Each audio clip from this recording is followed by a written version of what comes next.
Dear Rentals Club members, thank you for joining us for this session. I'm now with Jing Yang. Jing is in Bali right now.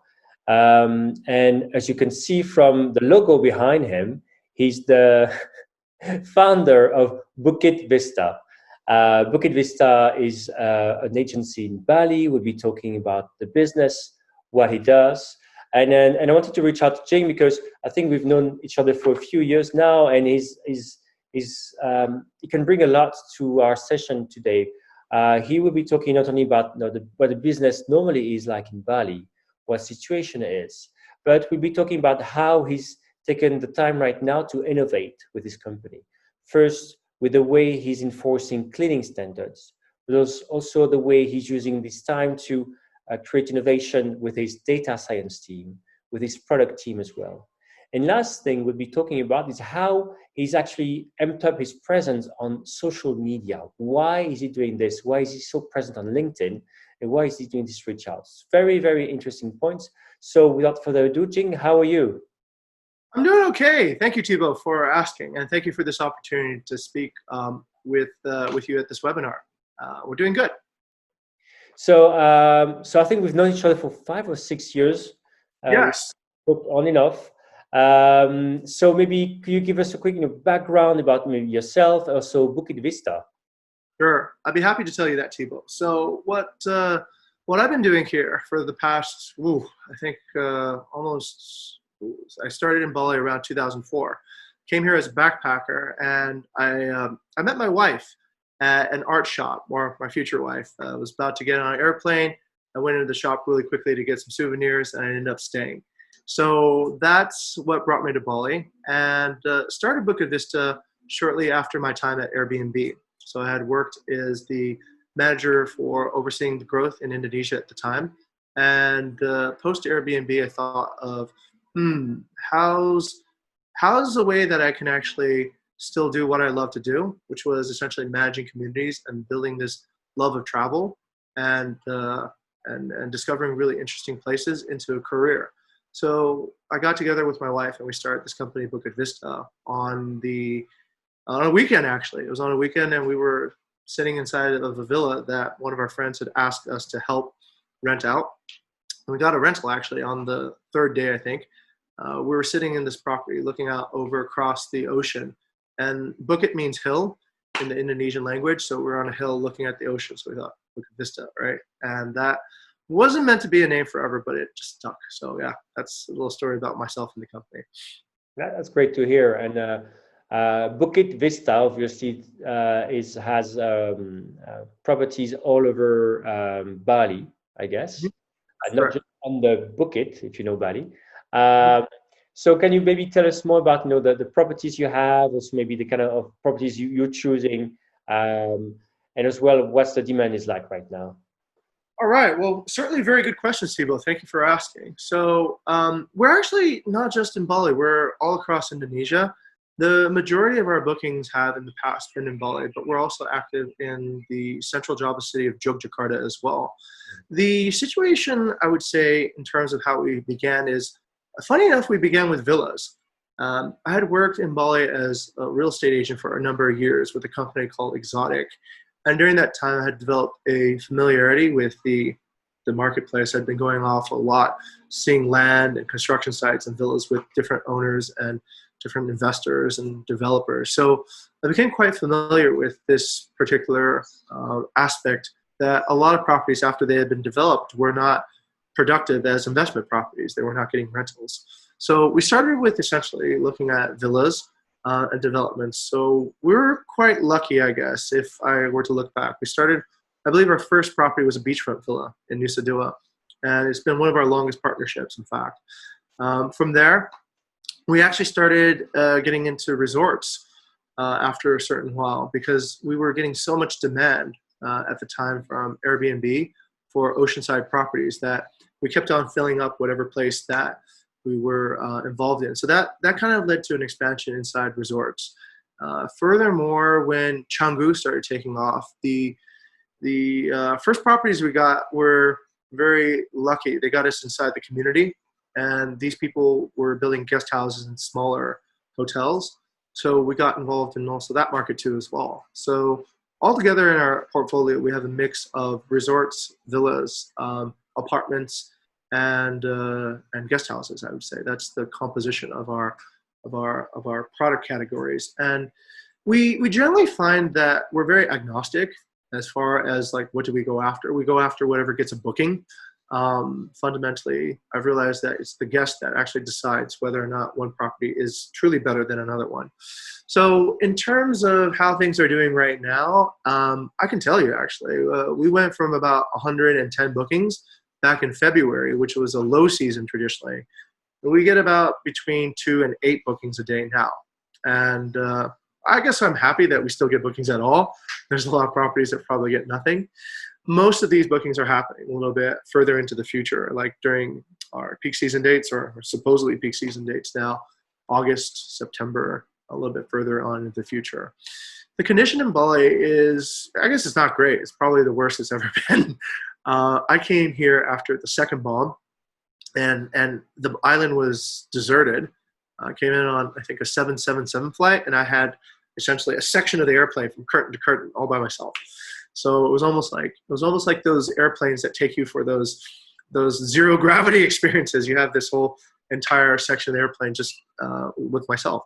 So the airport right now has limited function. There are still some flights coming in and out, but as far as I understand, the government's made an initiative to sort of limit the amount of domestic travel and air travel in general to slow down the coronavirus spread.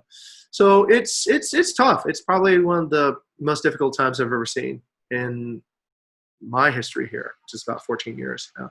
These were tough times even when you started, and it's tough now.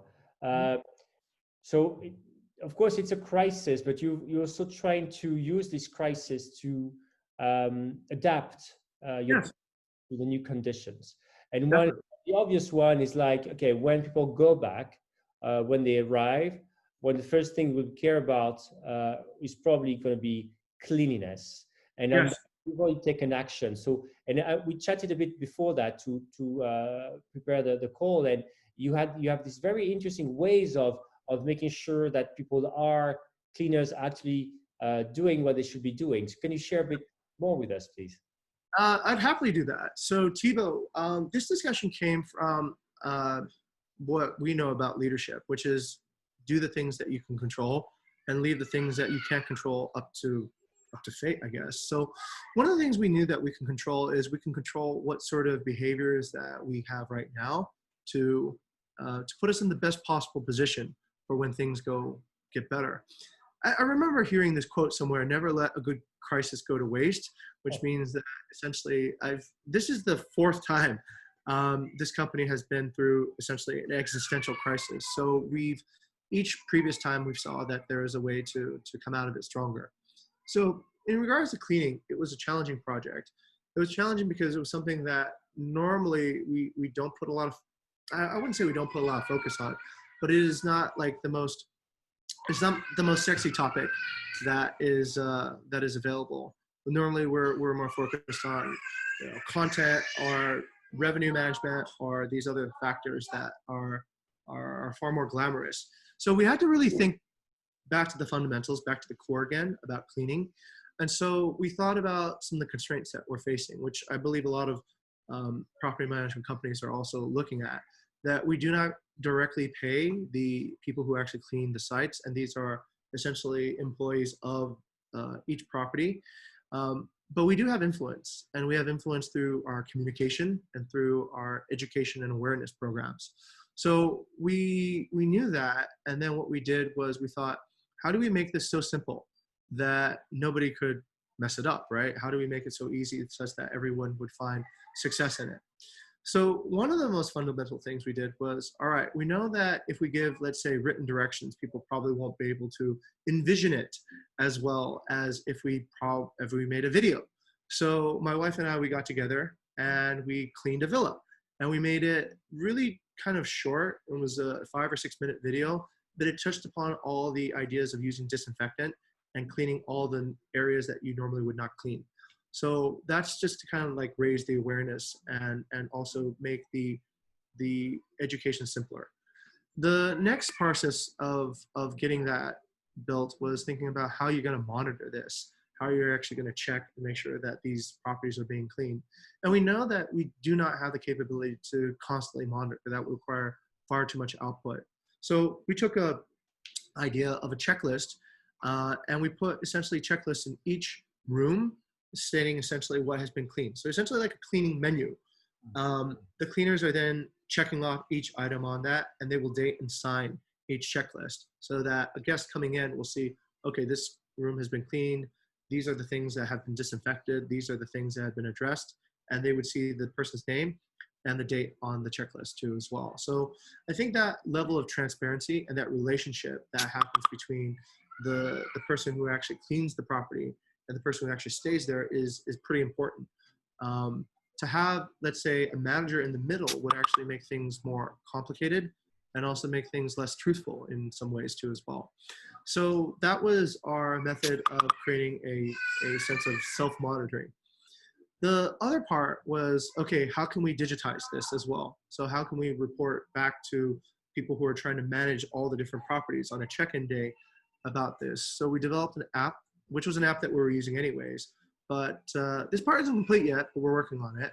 But essentially it will be a tick box given by the on-site teams to tick off when a property has been cleaned so that we receive that signal back, and then we can then allow the guest to check in knowing that the property has already been disinfected. We're gonna, actually the good news is that this has taken a few weeks to prepare, to educate and get everyone ready and trained to this. But happily today will be the first property which we will certify. And what we will do is essentially put a certification label on the Airbnb listing up on the front photo so that people who are browsing through, they will see that certification and they'll know that that is a COVID safe or COVID disinfected property, and they can have more confidence booking that. So yeah, that's the cleaning program that we've started. That's great. So there's not only you have this clean program, but also innovation has also been on the other sides of the business. Yes. For example, there's innovations going on with with data science or with products. Yes. Do you mind sharing this a bit? Sure. Like, I think the one, or our vision is to become the most innovative hospitality company in the world. We see this as actually a really good opportunity to really think about research and development, which are the two keys to innovation.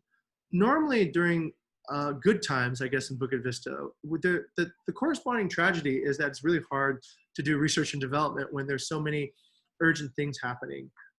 Guests are checking in, you know, people's holidays depend upon us focusing on service. So during these times, I think it's exciting, but it's also distracting from an innovation point of view. Now that we're given, let's say, a very quiet and very calm environment to think of ideas, this has actually been quite a lot of benefit. So one of the primary areas where we invest a lot in is in data science. And we believe in data because we generate a lot of data records. Well, not compared to like a company like Booking.com, but I think since the beginning, we've had close to 100,000 guests stay in Bukit Vista properties. And that number is accelerating each year to a faster and faster number, a bigger number, mainly because we expand and we get a lot of return guests, but we also acquire new properties. So this produces a very valuable data set. So the one application of this data is that we're able to predict prices. We're able to look at historical data. We're able to look at yesterday's data, and we're able to see where the trends are for tomorrow. This is very valuable just in a simplistic way. We can see in a particular region how many properties have been booked on which dates at which prices. So this allows us to then converge prices to a certain band that we believe transactions will happen. So that's an innovation that we had already. The most crucial innovation that we want to develop at this point is to support our business model. We're essentially as you said, we're an agency model. We only take commission whenever there's a transaction. Part of the difficulty in competing with other companies like that have more generous budgets is that for an owner to get, let's say, a fixed rental, and then for a management company to then re-rent that out, it's really hard to compete with that because it's money in hand. But the next best thing that we can offer is we can offer a projection. We can tell you quite well about how likely you're going to make, let's say, revenue over the next 12 months. And that process has been fairly manual. It's been using data, but it's relying a lot on data analysis rather than data science. We are taking this time right now to figure out a way that we can create forecast models within minutes, if not even faster, instantaneously. How accurate are we on forecasts? Well, in aggregate, we make forecasts for our entire company. We started this practice about 28 months ago, and we're pretty much on target about 90% of the time. So our forecasts for the entire company have been extremely accurate.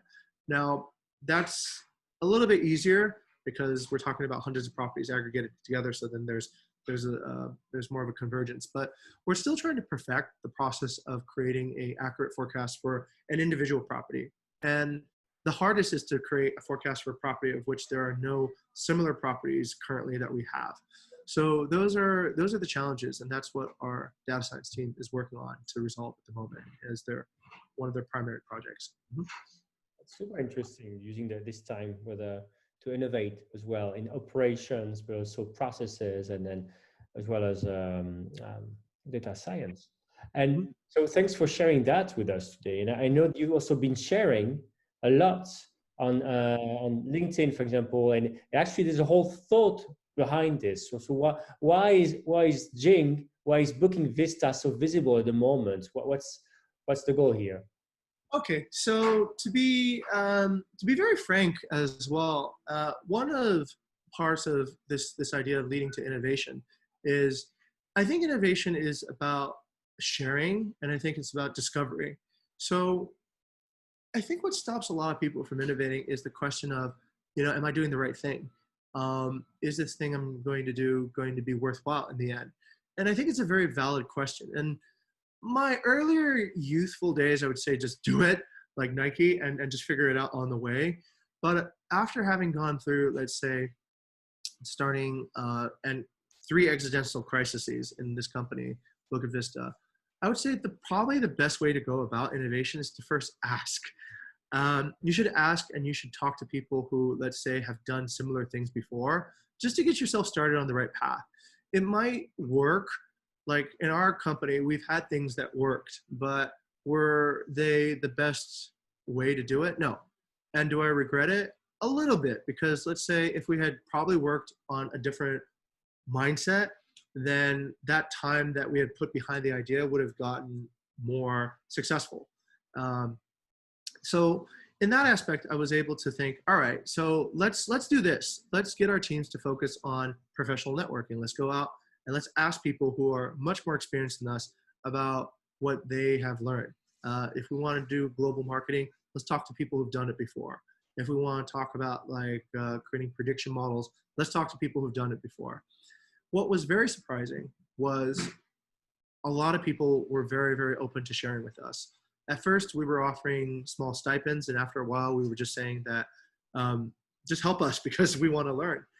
And we got an amazing response back from a lot of the connections that we already had on LinkedIn, but even more surprising on connections that we didn't have. We were just essentially asking strangers for advice. And I wanted to think of a way of how we could give back. I wanted to think of a way of how we can give back, but also it's strange in the world of sharing. I think there's something in it for everyone. There's a win-win solution. So what we noticed is that when we share, let's say, what we've learned from somebody, and we acknowledge that and we recognize from them for that, then that benefits them too now on LinkedIn, because they get a lot of attention and a lot of positive engagement. We've had a case recently, just the other day. There was this lady, her name was Celine. And Celine was working as a customer support agent at Airbnb, but also before that at luxury retreats. So we reached out to her, and one of our online guest support persons, Cynthia, she was hoping to learn more about how to handle difficult customers through a remote engagement. During that time, Celine shared very openly about things, but afterwards, Cynthia, one of our team, she wrote a post on LinkedIn thanking Celine and being very specific about how Celine was beneficial for mentorship, for guidance, and for essentially bringing us through to this higher understanding of how customer support can be done. So then she posted it on her LinkedIn, and then Celine shared it on her LinkedIn, and then And then it was good on at everyone's part. I think Celine shared with us. We acknowledged for this gift with our gratitude on our social media, and then that got reshared on this person's social media, and then a bunch of new people wanted to mentor us after we've identified that that was our goal, that was our purpose. So I believe that at this point there's a really good professional networking opportunity, and there's a really good opportunity to just for selfish and maybe also for altruistic reasons to share. Sharing, I think, creates more trust. It creates more affinity. It gets the right type of people around you, and the benefits in my mind always outweigh the drawbacks. Think that's really, really great to hear. I think it's such a positive note to end with our interview today, because we've been through, talking about the difficult times that the company is going through. But as you rightly pointed, it's not the first time, between volcanoes, you know, attacks, a lot of things happen in Bali. So people have to be flexible. But we talk about innovation and reaching out. So it's very, very positive. So below the video, we put a link to your LinkedIn profile. Is it the best way to reach out for people who want to know more or learn more from you? That'd be fantastic. Yeah, for professional networking, I like to give as much as I receive. So the best way to reach us is we got an entire team now working on, I think, my LinkedIn profile. We're doing so much outreach that it's a little bit difficult for me to manage full time myself. But we're very open to this idea of sharing. If there's anything that we can teach to help guide and grow other people's businesses, we're very happy to do that. And although some people might think like, oh, we're competing. Why would Bukit Vista do that? I think overall, you just have to zoom out and you have to think about where this industry is headed. The majority of people still stay in hotels. The majority of people still choose other accommodations besides Bukit Vista for sure. So I think at this point, the idea of unifying those who are thinking about entering the short-term rental space, about getting advice, getting tips, so that we can approach this market together. Hopefully, we'll lead, but I think if we can generate this, I come from a technology background, and in technology, I grew up in the Bay Area in Silicon Valley, and I, went to Berkeley, and all these things. What I noticed along my entire career path was that knowledge was very open and shared very freely, and that's what advanced the technology industry as a whole. Yeah, there are patents, there are things, but I see the idea of secrets as being less and less useful. In fact, a secret, even if you're thinking that that's going to protect you, that's a very lazy way to run a business. I think the way to actually activate a business is to innovate and to constantly deliver new ways of value to your customers and to your employees and to your investors, to the entire circle of your stakeholders. So sharing supports innovation. I'm all for that. Jing Yang from Bukit Vista. Thank you so much again for your time today. Great connecting with you again. And we'll follow you on LinkedIn then. Cheers. All right. Thank you very much, Thibaut, for this opportunity. It's been great talking.